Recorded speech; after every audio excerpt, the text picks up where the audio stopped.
vous devrez quand même avoir ce cœur-là de comprendre que tous ces gens qui sont en train de mourir, ce sont nos frères, ce sont aussi vos frères. Cette guerre qui est aujourd'hui à l'Est, un jour, ça vous rattrapera jusqu'à Kinshasa. Nous savons très bien ce que vous êtes en train de faire là à Kinshasa. Vous, c'est juste établir les budgets. Vous établissez des budgets. Sur base même des taxes que vous taxez aux gens de Goma, vous vivez. Sur base des minéraux qui viennent de Goma, vous faites des budgets. Mais vous oubliez que ces gens doivent vivre. Vous oubliez que ces gens ont besoin de votre appui. On n'a pas besoin de ça, en fait. On n'a pas besoin d'organiser des funérailles dignes. Nous avons besoin de garder ces gens en vie. Nous avons besoin de rester en vie. Nous avons besoin de la paix. Nous avons besoin de cette paix. C'est tout ce que nous avons besoin aujourd'hui. On en a maintenant assez. On a plus de 30 ans. 30 ans. Vous vous imaginez, plus de 30 ans, on enterre les gens. Aujourd'hui, demain, il y a qu'un mois, on a enterré plus de 60 élèves. Et aujourd'hui, on enterre plus de 200 dans un seul mois. C'est dans quel pays, ça? C'est dans quel pays? On est en train de faire quoi, là? Hein? Reprenez conscience, très cher gouvernement. Reprenez conscience. Faites les choses avec conscience. Ne le faites plus au sérieux parce qu'on a compris que si on se met dans les choses sérieuses au pays, ça ne marche pas. Qu'on mette maintenant la conscience dans les choses. Hein? Nous souffrons à Goma, nous souffrons. Nous souffrons, nous ne serons pas en train de pleurer tous les jours. Hein? Aujourd'hui c'est elle, demain c'est toi. Il faut prendre ça en tête que Kinshasa sera prise aujourd'hui ou demain. Alors il faut reprendre la conscience, il faut faire quelque chose dignement.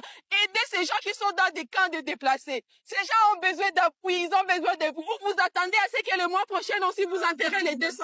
Jusqu'à quand vous allez continuer à établir le budget pour enterrer les gens? Ça sera jusqu'à quand? On doit arrêter ça quand même. Il faut prendre conscience. L'économie du pays est là pour construire le pays et pas pour faire ce genre de choses. C'est jusqu'à quand on va faire ça? C'est jusqu'à quand? Ce budget doit aider le pays, ça doit aider la population congolaise.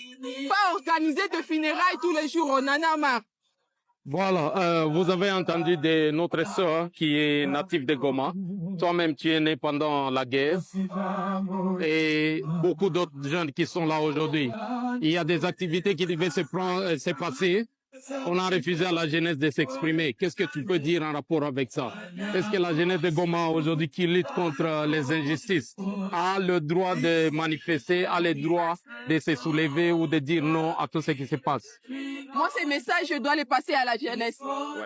Ces messages, je ne les passe même pas au gouvernement parce qu'ils ne prennent pas conscience de ce qui se passe. Si aujourd'hui le Kenya est libéré, si aujourd'hui d'autres pays sont libérés, c'est parce que la jeunesse s'est mise consciente. Il y a eu une conscience au niveau de la jeunesse.